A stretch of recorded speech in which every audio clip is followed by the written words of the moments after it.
أعوذ بالله من الشيطان الرجيم. بسم الله الرحمن الرحيم. الحمد لله، الصلاة والسلام على رسول الله وعلى آله وأصحابه، ثم أما بعد. السلام عليكم ورحمة الله وبركاته. الدرس الثاني، يعني که درس دوم از کتاب تعلیم آموزش زبان عربی. درس دوم ما و شما صاحب کتاب میگوید که هیه، این کلمات درس دوم هست. هیه یعنی که وی یک زن. درس گذشته ما و شما هو را خوندیم. هو و یک مرد بود، اون را ضمیر مفرد مذکر غایب میگفتند. این هیه و یک زن یعنی ضمیر مفرد غایب مؤنث است. این جنسکوی راد است، یعنی برای زن. هن ویها، ویها زنها. انتی تو یک زن. انتی یعنی ضمیر مفرد مؤنث مخاطبه هست، یعنی تو یک زن. وقتی زن در روبرومون باشد پس میگوییم تو. انتن، انتن یعنی شما زنها، شما زنها. انا من، درس گذشته هم گفتیم که من برای مرد و زن یک نمود می آید. نحن ما مردانه و زنانه اش یک نمود هستند، یک طریق نوشته می شوند. پس این 6 کلمه که حالا ما خواندیم، اینها را نامشان ضمائر هست، چطوری که درس گذشته هم گفتیم. اما از اون درس گذشته ضمائر مذکر بود. این 6 تا ضمائر مؤنث هستند، یعنی برای زن. ببینید هی و هن، این دوتا برای مؤنث غائبات هست، مؤنثی که در نزدمون نباشد. انتی و انتون، این دوتاش برای مخاطب هست، یعنی در روبرومون باشد، در نزدمون باشد. انا و نحن، این متکلم، ضمائر متکلم و متکلم مع الغیرش میگویند. پس این 6 تا ضمائر هستند. بعد از این اکنون کلمه می آورد، میگوید کبیرتون. کبیرتون کلان، اما زنانه، یعنی جنسکوی راد مؤنث. کبیرتون کلان، یک چیزی که زنانه باشد یا یک زنی کلان. کبیراتون کلانها، جمعش است. کبیرتون مفرد بود، مفرد مؤنث. کبیراتون جمع مؤنث است، یعنی بسیاری. صغیرتون میده، خرد، و همچنین مؤنث است، جنسکوی راد. صغیراتون یعنی که خردها، میده ها، این هم همچنین زنانه است، جمع مؤنث است. دقت بتید اکنون این دوتا کبیرتون، کبیراتون، صغیرتون، صغیراتون، اینها مؤنث آمده بودند، مؤنث آمدند. چطوری که درس گذشته ما و شما مذکرشون رو خونده بودیم و در این درس دوم مؤنثشون آورد. و چطوری بیان کردیم که کبیرتون مفرد مؤنثش میگویند.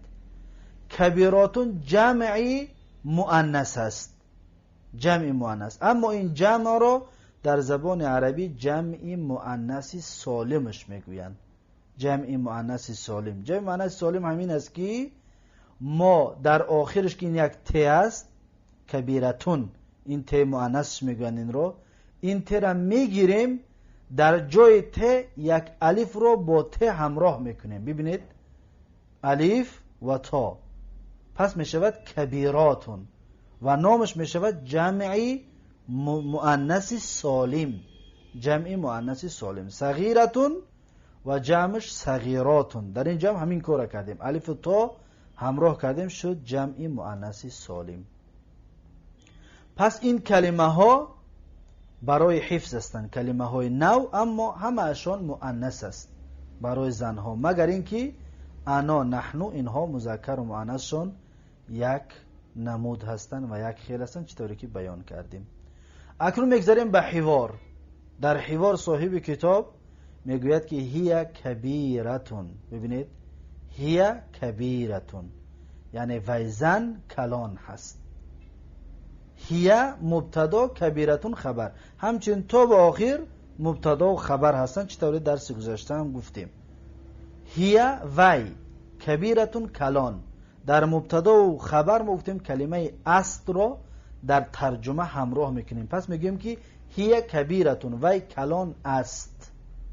هن کبیراتون، ویها کلانها هستند. جمع که هست میگوییم کلانها هستند.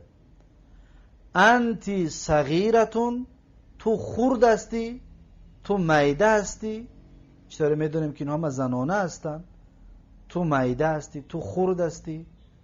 انتون صغیراتون، شما میده ها هستید، شما خرد ها هستید. انا کبیرتون، من کلان هستم. این رو کی میگوید؟ این رو زن میگوید. از کجا فهمیدیم زن میگوید؟ از کبیرتون. این ته که در آخرش است دلالت میکند که مرد گفته ایستاد. اگر زن بگوید، اگر این دلالت میکنه که زن گفته ایستاده است.